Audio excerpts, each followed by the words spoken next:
Fern's old students. And we have none other than Anushka Chaudhary here today. Hello. So she's back from Australia. How Yeah. does it feel, Anushka? It feels surreal to be back home. I've come after 9 months. So everything is same, yet different. So yeah, in all, a very surreal feeling, yeah. Lovely.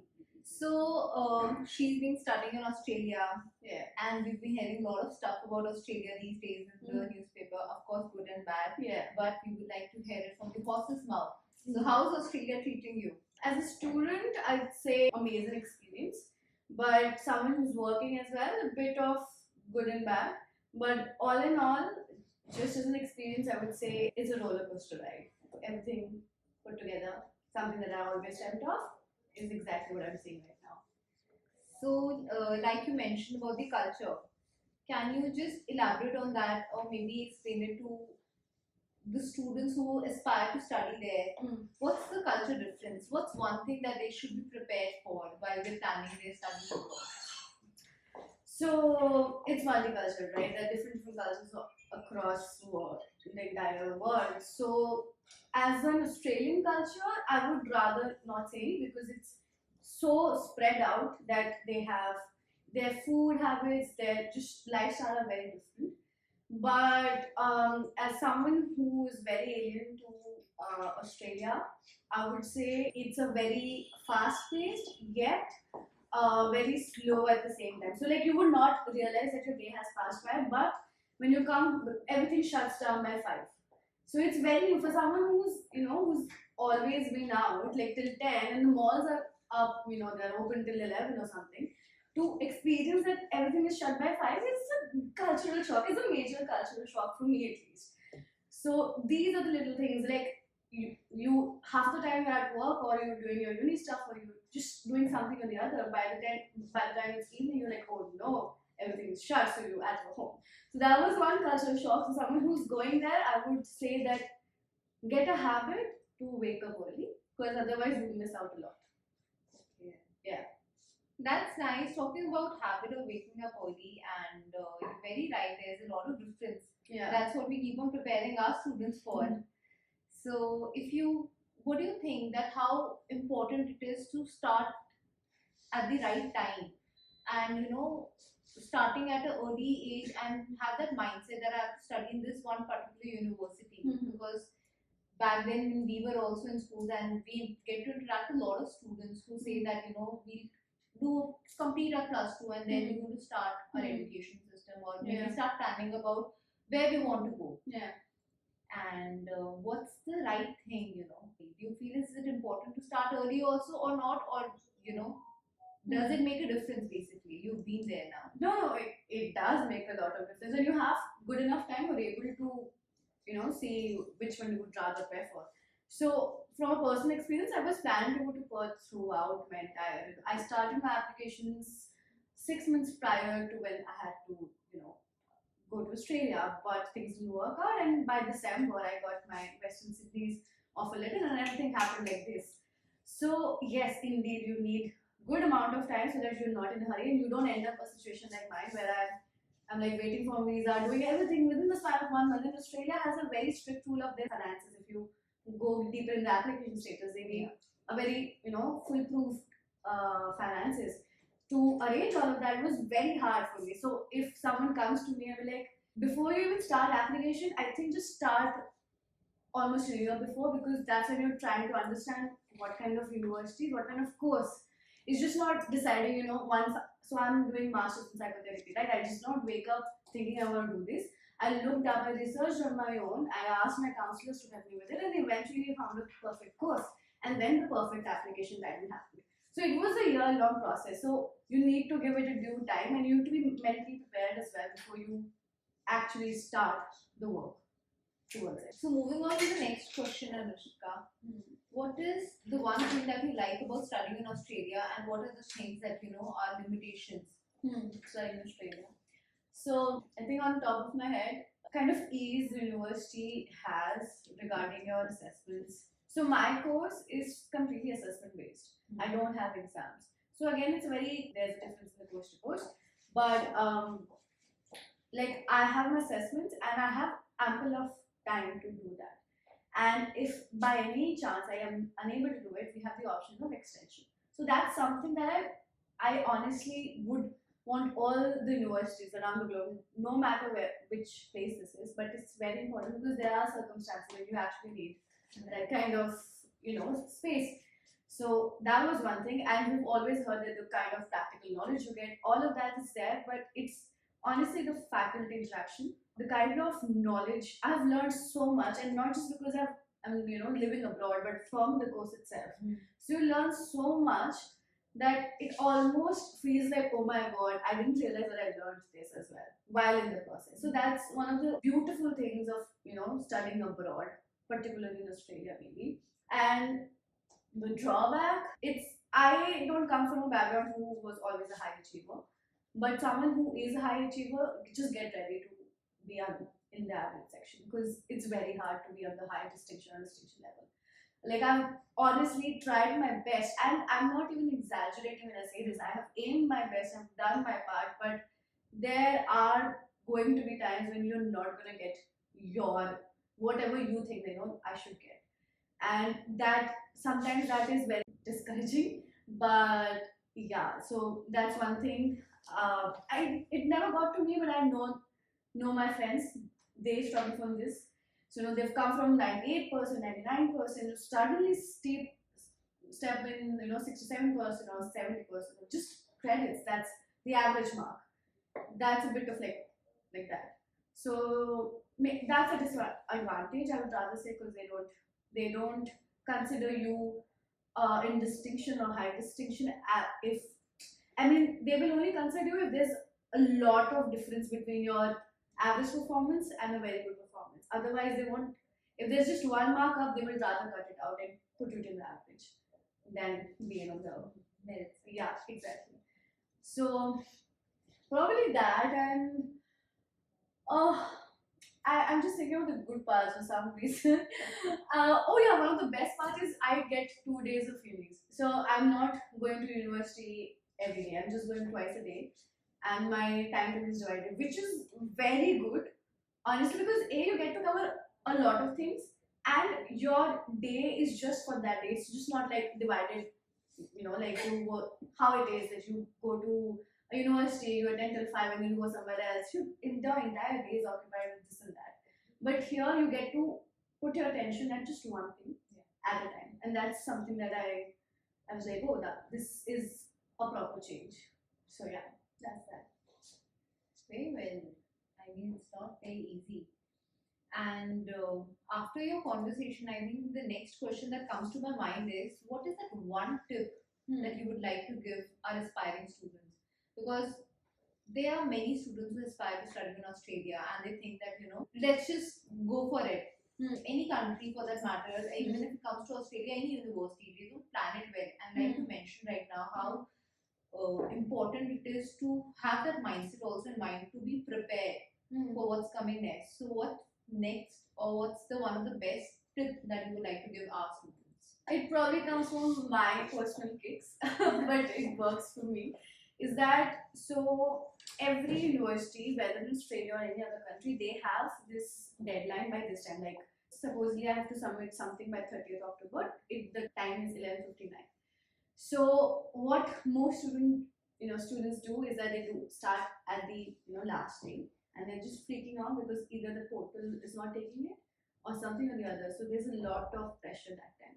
So my tip here is to schedule it, like give it, like if 30th is my deadline, I would rather want to complete it by 25th. So and then I recheck for 2 more days, and third day I submit it, and then I still would have time enough just in case I've forgotten to add something, or maybe there's something that has happened. So that is, I think I find it very essential that to be on your schedule, not taking your assessments like for granted. Take them how it is, schedule your stuff. You have work, you have other plans. I understand that work cannot probably, a bit like overlooked, but other things can, and I know sometimes it's very hard to, like not miss out on partying sometimes, and that happens when you're out. You have the freedom to do whatever you like, but in that you often lose on the most important things, and that is not giving time to your assistant. So as a tip, I would say schedule it. Schedule your day. It works for the best, and you honestly get a lot of time before the final assessment. So as a student, schedule That's it. right. Yeah, Thank you so much. I think that most of the students who are listening yeah. will definitely benefit from it. I hope they do. I hope they do. Yeah. Another thing that I would rather suggest is that to go through your courses handbook. It's very important to know the kind of what exactly you're going to study about. You know your course that okay, I'm doing this and that, but what are you studying about? To know that, it's very important. So I did that. I made sure that I know, because in fact, even when for application, I had an interview round with the faculty, and she had asked me what are the units, which is basically the subjects name that you are interested in. And if I did not know that, it would have been a very awkward situation, right? Or maybe something that she's not really interested in it, and the application in future might get rejected. So similarly, it's very important for you to know what exactly you're going to study about, not just because of the other person, but for yourself as well, because that brings a kind of confidence that is very important when you're going outside. So that's second. And another one would be, so of course you're going to a new place. Until and unless you've been there, I would not suggest so much. But if you're going for the very first time, open Google Maps, study the place. So where is your university? How far are you going to live? What suburb are you in? And all of that. Know the place through, just know your surroundings. It's very important, because yes, Australia is safe, and I'm pretty sure other countries are as well. But nothing is more joyous than knowing, okay, I know this, I read about this, I know where I've come, okay, I've arrived finally. I was fortunate enough that my cousin sister had received me, but there are many people who don't have anybody to, for them to receive you. And in that case, it's very important that you know your street and your suburb. So that was another one. And fourth, be prepared to spend only on important stuff, and that could be a lot of money. So just make sure that whatever you're carrying from India is something that can sustain you for good time until you start earning. So not just spending on futile things like here and there, and just like, oh, it's a lovely place. Do that, but have a limitation on that. Otherwise, it can actually cost you a fortune without you having knowing it. So that was that. And I think rest, everything is very subjective. Every experience is very subjective. But what truly matters is how you basically remind yourself that you've come this far. Now you have to work, from this. So just reminding yourself is important, because there are days when you get very disheartened. There are days when you're just in a room feeling like I want to go back home. Because of course you're outside a country, and it's a completely new place. So you do sink in those, I would say, idiotic feelings, but but you do sink in that, and it's very important to remind yourself that you've come this far, you've made this far for good reason, and you have to work on it. So I think working on yourself, being very mindful of the activities you indulge in, being active with your university, because university is a great help if you know how to use it for your own good. And yeah, just take a just ease it out a little bit and enjoy it, because literally nine months went like this, and I'm pretty sure my next year is gonna go like this, and then I'm graduating. So yeah, I think these are great tips, and like you mentioned, to having fun in the whole process is very important. Yeah. So I think that's really good. yeah. So speaking on that note, you mentioned that you started your journey 6 months prior, Mhm. and so what is the tips? What are the benefits of starting timely? If you could just help our students to understand it as well, because sometimes students walks up to us and they say that we want to go to this particular university, but the deadlines have already gone. Yeah. So it's you started timely, you Yeah. realized it. So Yeah. I just want you to talk about that as well. What's the difference, and why is it pivotal to start timely also? Uh, See, like you mentioned, that you don't want to miss on the application deadline, especially for the universities that you're, working towards, and suddenly you get to know, oh, that doesn't. And you know what happens after that is that you take a second route, which is your plan B, which is probably not your actual plan, and that sometimes is very disheartening. So in that case, starting timely gives you a lot of time to realize the kind of study you'll probably end up doing, because you of course involve a lot yourself in the entire process until unless you're actually not bothered what are you doing. But in most cases, you do end up looking at the university, you look the handbook, you look the subject, and this and that opportunities to connect, alumni, and all of that, right? So when you're so involved in it, you don't feel alien when you enter the country. So during the application process, and when you have enough time, you're able to understand which is good for you, which is not, because you're not applying just one university. I'm pretty damn sure.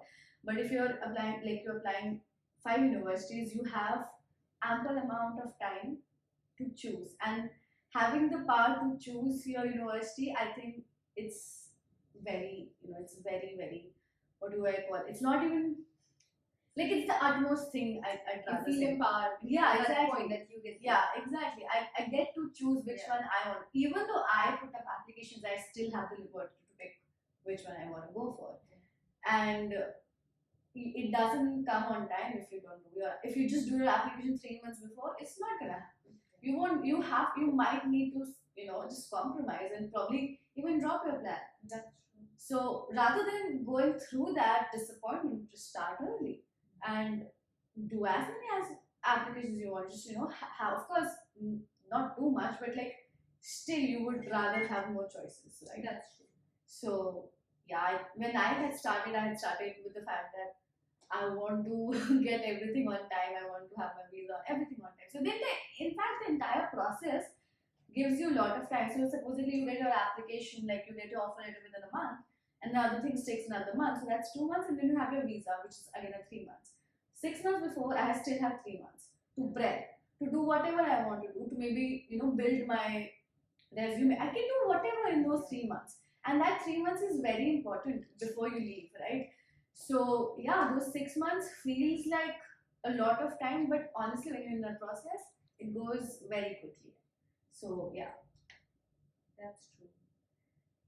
So coming to the next question that I have in my mind is, Anushka, there's a huge lifestyle change that happens when you reach on shore. Yeah. So how does a day looks in your entire, I would say, life, that okay, this is how my day starts, because of course here you must be getting better different times. Yeah. And you must have different priorities also altogether. Yeah. But now, how does a day looks for you and for our international students, for that matter?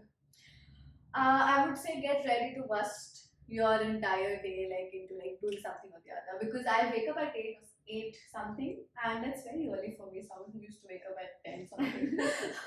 But I wake up at 5:30 a.m. as well, when I need to go to work or somewhere else. So average 8 a.m. I get up, I clean my house. I'm a bit like that who likes to clean my house. It doesn't necessarily have to be like that, but yeah, I clean my house, I make food, I again clean my house. Then I take a shower, and then what do I do? Then I think, or I eat my lunch, because that's when the lunchtime is, and I go for work.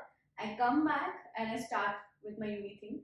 I never sacrifice on it. At least 2 hours is there for my uni things, and after that I just chill with my flatmates, because luckily I found very good people, and it's very important to find good people, by the way.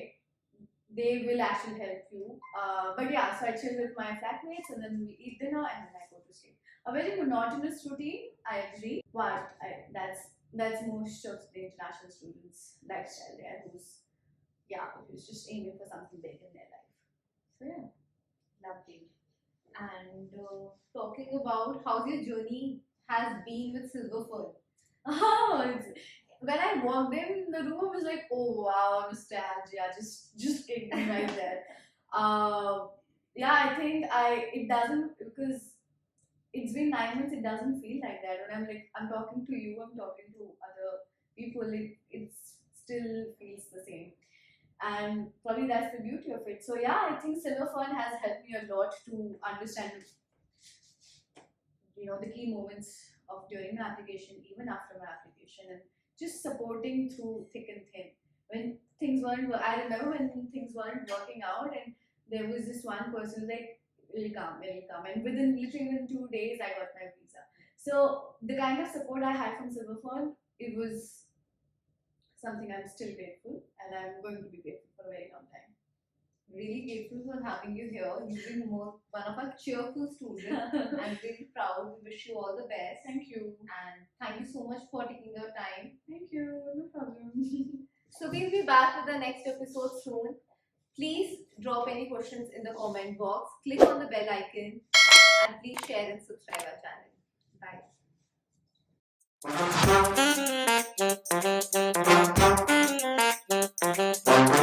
Bye.